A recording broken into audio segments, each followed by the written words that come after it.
Сәлеметсіздер ме, құрметті оқушылар? Онлайн сабақтарына қош келдіңіздер. Менің аты-жөнім Ибраева Гүлайым Гүлбаевна. Сабақтың тақырыбы Даниэль Дефо Робинзон Крузо романы.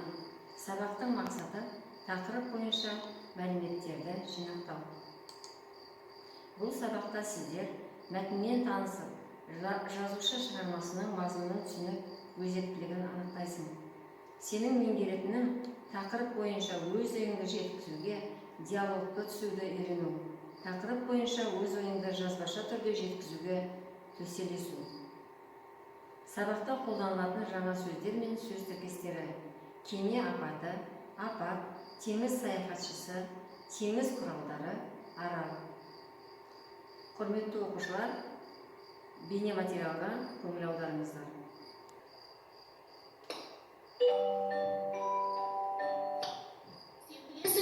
Жақында Робинзон Крузо жайлы кітаптың желісі бойынша фильм жарыққа шығады екен. Сен ол кітапты оқыдың ба? Не туралы жазылған?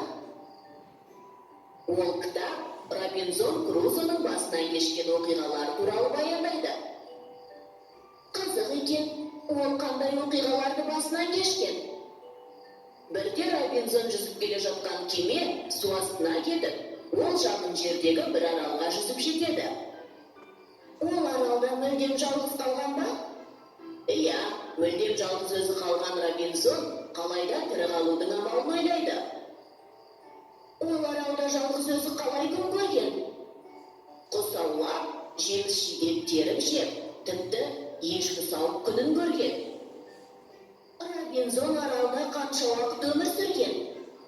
Ол аралда 28 жыл өмір сүрген екен. Жападан жалғыз 28 жыл? Қызық болса, киноға билет сатып алайық. Сәлеметсіз бе? Робинзон Крузо фильміне 2 билет беріңізші. Алдыңғы қатардағы орындарға беріңізші. Рахмет. Құрметті оқушылар, бірінші тапсырма: мәтінді тыңда, бос орындарға қажетті сөздерді орналастыр.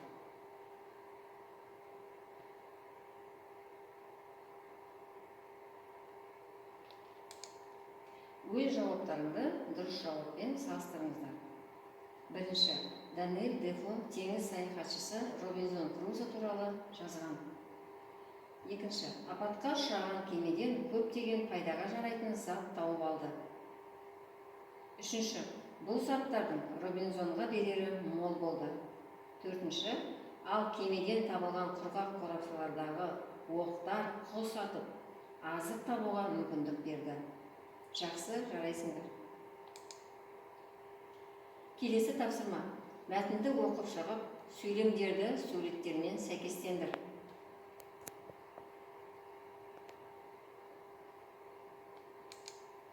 Дұрыс жауабы: Крузо кеме апатынан кейін адам аяғы баспаған аралға тап болады.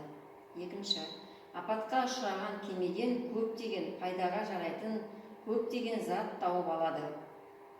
Робинзон Крузо романы 1719 жылы сәуір айында басылып шыққан.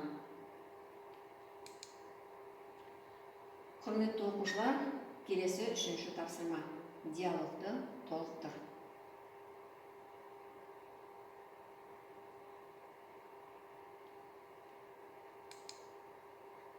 Дұрыс жауабымен салыстырыңыздар.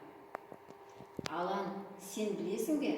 Жақында Робинзон Крузо жайлы кітаптың желісі бойынша фильм жарыққа шығады екен. Сен ол кітапты оқыдың ба? Не туралы жазылған? Ол кітап Робинзон Крузоның басынан кешкен оқиғалар туралы баяндайды. Қызық екен. Ол қандай оқиғаларды басынан кешкен? Бірде Робинзон жүзіп келе жатқан кеме су астына кетіп, ол жақын жердегі бір аралға жүзіп жетеді. Ол аралда мүлдем жалғыз қалған ба? Иә, мүлдем жалғыз өзі қалған. Робинзон қалайда тірі қалудың амалын ойлайды. Ол аралда жалғыз өзі қалай күн көрген? Құс аулап, жеміс-жидек теріп жеп, тіпті ешкі сауып күнін көрген. Робинзон аралда қанша уақыт өмір сүрген? Ол аралда 28 жыл өмір сүрген екен. Жападан жалғыз 28 жыл. Қызық, Қызық болса, киноға билет сатып алайық. Сәлеметсіз бе? Робинзон Крузо фильміне 2 билет беріңізші. Алдыңғы қатардағы орындарға беріңізші. Рахмет. Құрметті оқушылар, сіздердің жауаптарыңыз дұрыс деп сенемін. Келесі 4-ші тапсырма. Сөйлемдерді толықтыр.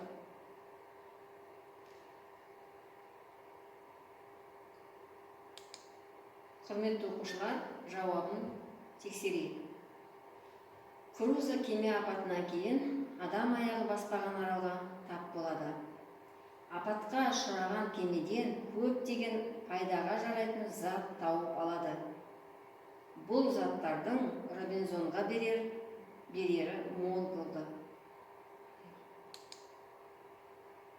Келесі орындайтындарыңыз өзіңді тексер. Бірінші сұрақ. Робинзон Крузо романы қашан басылып шыққан?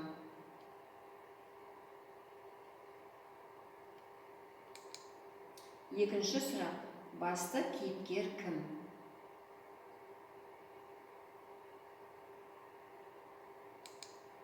Үшінші сұрақ. Кеме апатынан кейін Робинзон Крузо қайда тап болды? Төртінші сұрақ. Аралда неше жыл өмір сүрген? Бесінші сұрақ. Кемеден табылған заттарды не істеді?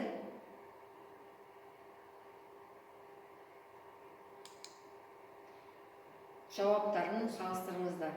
Бірінші С, екінші С, үшінші Д, төртінші В, бесінші Е жауаптары. Сау болыңыздар, назарларыңызға рахмет.